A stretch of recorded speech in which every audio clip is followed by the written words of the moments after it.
Jangan nodai cintamu. Wah, kayak baju aja nih bernoda. Ya kalau baju bernoda dikucek. Nah kalau cinta masa iya dikucek juga. Nah, sob, kita bahas yuk tentang cinta-cintaan. Nah, khususnya di bulan Februari ini nih, bahasan arti cinta menjadi penting kita pahami. Kenapa sih? Yuk, siapa yang tahu kenapa? Terutama para kaula muda nih. Oke, ada satu pertanyaan. Apa sih arti cinta menurut kalian? Tahu nggak sob, bahwa cinta itu adalah anugerah atau pemberian dari Allah, pencipta kita. Nah, Allah menciptakan rasa cinta ini dalam diri manusia, nggak cuma dalam rangka memadu kasih antara laki-laki dan perempuan saja, tapi juga bisa berupa cinta orang tua pada anaknya, kakak pada adiknya, suami pada istrinya, saudara satu dengan saudara lainnya, dan lain sebagainya. Nah, cinta itu nampak pada pengorbanan mereka terhadap sosok yang dicintainya. Contohnya nih, kalau orang tua cinta pada anaknya, ia bakal menampakkan cintanya berupa pengorbanan dengan cara mendidik anaknya dengan pendidikan yang terbaik. Kemudian memberikan nafkah untuk anaknya dengan nafkah yang halal.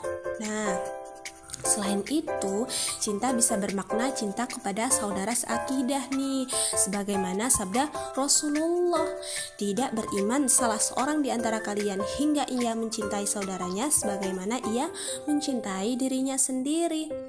Tuh kan, aktivitas mencintai nih disetarakan dengan keimanan loh sob.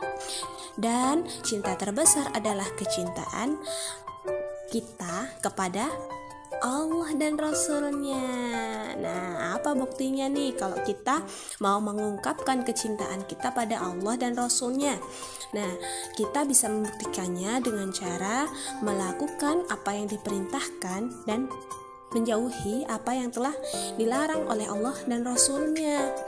Nah sob, dari penjelasan tersebut, apakah kita bisa memahami bahwa cinta itu adalah sesuatu yang baik jika kita bisa mengartikan dan mengekspresikannya dari sudut pandang Islam?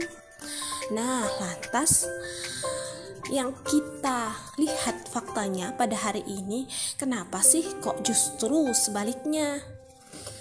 Contohnya nih, cinta itu berupa pacaran, cinta itu ya bergaul bebas, atau bagaimana muda-mudi saat ini mengekspresikannya dengan aktivitas yang jelas-jelas sangat bertentangan dengan Islam. Salah satu contohnya nih, dengan Valentine Day ini nih, pada bulan Februari ini. Nah, kegiatan rutin tahunan V-Day sudah kepalang dinobatkan sebagai hari kasih sayang di seluruh dunia loh sob. Bayangkan seluruh dunia, gak cuma di Indonesia aja. Padahal V-Day ternyata punya latar belakang peristiwa yang bukan berasal dari Islam. V-Day ibarat racun berlumur madu. Kamu tahu racun kan? Bagaimana kalau orang meneguk racun? Pasti dia akan rusak ya. Nah, ini racunnya dilapis madu. Kalau madu dilihat wah manis sekali, tapi ketika dirasakan ternyata racun. Nah lo gimana tuh? Apalagi kalau dibungkus dengan embel-embel cinta. Ironisnya nih sob, remaja-remaja muslim saat ini oke-oke aja, tanpa pernah berpikir kalau kasih sayang dan cinta itu udah dibungkus rapi dengan harapan seorang, gak pernah tahu mana yang this is the original love and mana yang nafsu gitu kan, ya kan? Cinta itu emang universal sih, semua orang boleh mencintai dan dicintai siapa saja. Tapi sob, kalau kita berbicara tentang V-Day nih, wah udah beda banget, beneran udah beda banget. V-Day nih gak selalu berbanding lurus dengan kasih sayang. nggak bisa dipungkiri lah kalau perayaannya selalu dipengaruhi oleh cara pandang seseorang terhadap kehidupan. Kalau sebagian remaja memandang bahwa hidup ini adalah sebagai ajang hura-hura lah, foya-foya lah, maka perayaan V-Day pun gak jauh-jauh amat lah dengan sikap hidup hedonis, materialis, dan liberalis. Gak ada tuh yang namanya mana halal, mana haram. Yuk kita bedakan yang mana yang patut kita lakukan, mana yang perintah Allah, mana yang larangannya Allah. Lah, wong agamanya lo sob ditinggalin loh. Kita kasih masukan, dibilangnya kalau ceramah di masjid saja, kalau di sini jangan ceramah, jangan sok suci. Nah lo gimana nih sob, agama dipisahkan dari kehidupan.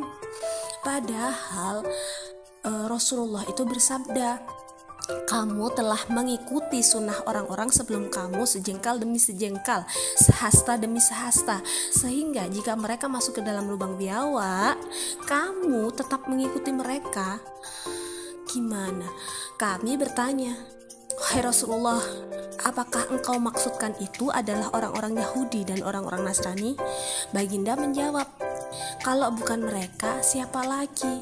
Nah, hadis ini diriwayatkan oleh Bukhari Muslim. Nah, maksudnya nih sob, kalau kita mengikuti jejak orang-orang Yahudi dan orang-orang Nasrani, maka kita juga tergolong dalam kategori mereka tuh sob. Gimana? Mau nggak kalau diibaratkan seperti orang Yahudi atau orang-orang Nasrani? Nauzubillah min dzalik ya. Makanya sob, hati-hati deh kalau udah banyak yang ngingetin kamu bahwa aktivitas kamu memperingati V-Day adalah salah. Segera campakkan nafsu untuk berfideria, sebab bukan hanya kamu ngikutin aktivitas yang gak jelas juntrungannya sob, tapi juga kegolong masuk ke dalam golongan orang Yahudi atau Nasrani tadi. Allah na'udzubillah. Banyaknya teman-temanmu yang ikut merayakan V-Day nih sob, bukan berarti acara tersebut itu sudah disahkan atau legal. Dengan masih banyaknya nih pendukung-pendukung V-Day, justru harusnya itu kita sebagai pemuda nih, generasi penerus masa depan, bisa berpikir kritis ya. Ada apa sih di balik peristiwa tersebut? Kok bisa peristiwa tersebut itu digandrungi? Nah, harusnya kita bisa berpikir ke sana sob. Ternyata V-Day berasal dari peradaban yang jauh banget dari Islam. V-Day berasal dari peradaban dari sebuah kaum penyembah berhala. Dari sisi lain, ketika V-Day dipopulerkan oleh agama Kristen, itu pun sebuah peradaban yang juga bertentangan dengan Islam. Itulah sebabnya tradisi jahiliyah ini mesti digugat keberadaannya. Sudah saatnya nih sob, budaya yang lahir dari peradaban yang rusak nih, kita boikot saja lah. Bahkan seharusnya di-delete permanen dari daftar pergaulan muda-muda Islam. Keren kan sob?